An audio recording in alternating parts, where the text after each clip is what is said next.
నామమునకు మహిమ కలుగును గాక. ఈ ఉదయకాల సమయంలో మరొక మిషనరీ గురించి తెలుసుకొని దేవుని నామాన్ని మహింపరుచుకుందాం. ఆ మిషనరీ యొక్క పేరు రాబర్ట్ టర్లింగ్టన్ నోబెల్.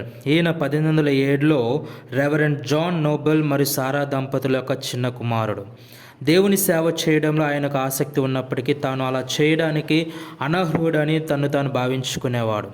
పరిచర్య చేయడానికి అవకాశం వచ్చినప్పుడల్లా తాను చేయకూడనిది చేయడం ద్వారా దేవుని కోపాన్ని రేకెత్తించవచ్చని అతను భావించాడు. అయితే నేను ఎవరిని పంపాలి, ఎవరి కోసం వెళ్తారు, మన కోసం ఎవరు వెళ్తారని యెషయా 6:8 అనే వచనం ద్వారా దేవుడు ఆయనను శక్తివంతంగా సందర్శించాడు. చివరకు ఆయన తన జీవితాన్ని దేవునికి అప్పగించాడు. మరియు 1840లో ఇంగ్లాండ్ చర్చిచే నియమించబడ్డాడు. లీస్టర్ షైర్లోని కొంతకాలం పనిచేసిన తర్వాత భారతదేశంలోని తెలుగు ప్రజలలో సేవ చేయడానికి క్రిస్టియన్ మిషనరీ సొసైటీ ఆయనను పంపింది. 1841లో భారతదేశంలోని మచిలీపట్నం చేరుకున్న ఆయన ప్రజల అజ్ఞానాన్ని చూసి ఆశ్చర్యపోయాడు. సతీ, బాల్య వివాహాలు, నిరక్షరాస్యత, అంటరానితనం, దేవదాసి సంప్రదాయం వంటి సామాజిక దురాఘాతాలు అతని తీవ్రంగా కదిలించాయి. బ్రాహ్మణులతో సంభావించిన ఆయన వారు తమ సొంత సుఖాలను తీర్చుకోవడానికి సామాజిక నియమాలను నిర్దేశించే కపటవాదులను గ్రహించి రాబర్ట్ ప్రజల దయనీయ పరిస్థితిని జీర్ణించుకోలేక ఏడుస్తూ ప్రార్థనలు చేస్తూ పగలు రాత్రులు గడిపాడు. ఈ ప్రజలకు విద్యను అందించడం సమాజాన్ని మార్చడానికి ఏకైక మార్గమని అతను అర్థం చేసుకున్నాడు. ప్రార్థన పూర్వకంగా అతను మచిలీపట్నంలో ఒక పాఠశాలను ప్రారంభించాడు. అనేక మంది విద్యార్థుల మోక్షానికి దారితీసిన పాఠశాల లేఖన పాఠాలు బోధించబడ్డాయి.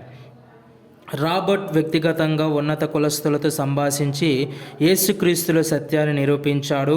చాలామంది క్రీస్తును తమ వ్యక్తిగత రక్షకుడిగా అంగీకరించారు.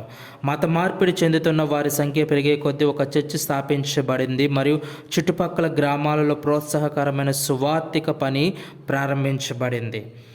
ఆయన మచిలీపట్నం నోబెల్ కళాశాలను 1843లో దివంగత రాబర్ట్ టర్లింగ్టన్ నోబెల్ అనే ఆంగ్ల మిషనరీ స్థాపించారు. రెవరెండ్ నోబెల్ 1841లో అప్పటి మచిలీపట్నం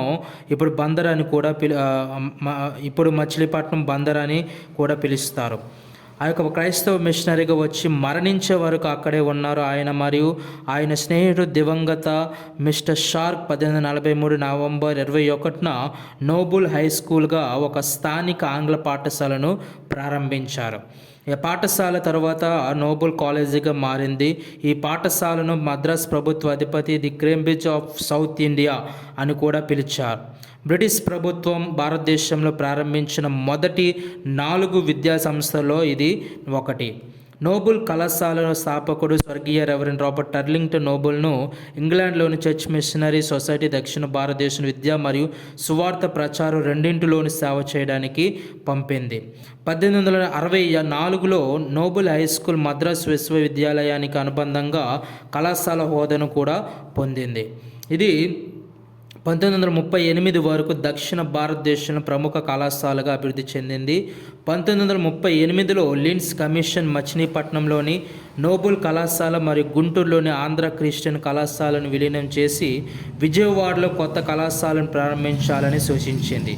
దీని ప్రకారం 1938లో నోబెల్ కళాశాల మూసివేయబడింది. అయితే ప్రతిపాదిక కొత్త కళాశాల శాశ్వతంగా నిలిపివేయబడింది. ఈ యొక్క భారతదేశంలోని క్లిష్ట వాతావరణం ఉన్నప్పటికీ ఈ హృదయపూర్వక మిషనరీ 22 సంవత్సరాలు అవిశ్రాంతంగా శ్రమించి 1865లో ప్రభుతో ఉండడానికి వెళ్ళాడు. అతని లేఖలు మరియు రచనలు చాలామంది సిలువను ఎత్తుకొని భారతదేశం సేవ చేయడానికి ఎంతగానో ప్రేరేపించాయి. దక్షిణ భారతదేశ చర్చి సిఎస్ఐలోని కృష్ణా గోదావరి డయోసిస్లో అప్పటి బిషప్ దివంగత reverend doctor N D Anandarao Samuel నిరంతర కృషి ఫలితంగా ఆంధ్రప్రదేశ్ ప్రభుత్వం ఆమోదం పొందిన తర్వాత నోబెల్ కళాశాల జూన్ 1966లో పునరుద్ధరించబడింది. నోబెల్ కళాశాల పునరుద్ధరణను ప్రారంభించడానికి బిషప్ ఆనందరావు శామ్యూల్కు ఆర్థిక వనరులు అవసరం మరియు ఈ గొప్ప పనిని సాధించడానికి ఆయన అప్పటి ప్రసిద్ధ తెలుగు చలనచిత్ర నిర్మాత అన్నపూర్ణ పిక్చర్స్ ప్రైవేట్ లిమిటెడ్ దివంగత శ్రీ దుక్కిపాటి మధుసూదన్ రావుతో తన వ్యక్తిగత సంబంధాన్ని ఉపయోగించారు. ఆయన సినీ వ్యాపారంలో తన భాగస్వామి ప్రముఖ తెలుగు చలనచిత్ర నటుడు దివంగత శ్రీ డాక్టర్ అక్కినేని నాగేశ్వరరావు ఏఎన్ఆర్లను రంగస్థల కార్యక్రమాలను ప్రదర్శించడం ద్వారా నిధులను సేకరించారు. ఏఎన్ఆర్ మరియు ఆయన తెలుగు చలనచిత్ర నటుల బృందం పట్టణంలో నిర్వహించిన చారిటబుల్ బెనిఫిట్ షో వేదిక కార్యక్రమాలలో నటించారు మరియు నోబుల్ కళాశాల పునరుద్ధరణకు అవసరమైన నిధులను ఈ వేదిక ప్రదర్శన ద్వారా సేకరించారు.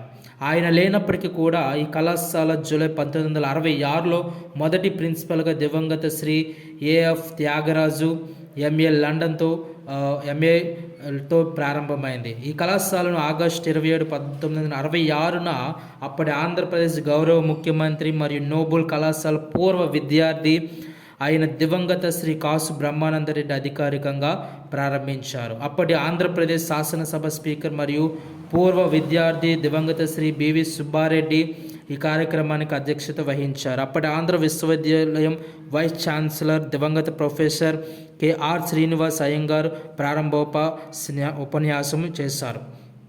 పునరుద్ధరించబడిన నోబెల్ కళాశాల గతంలో 1985 వరకు ఆంధ్ర విశ్వవిద్యాలయం వాల్తేరుతో అనుబంధంగా ఉండేది.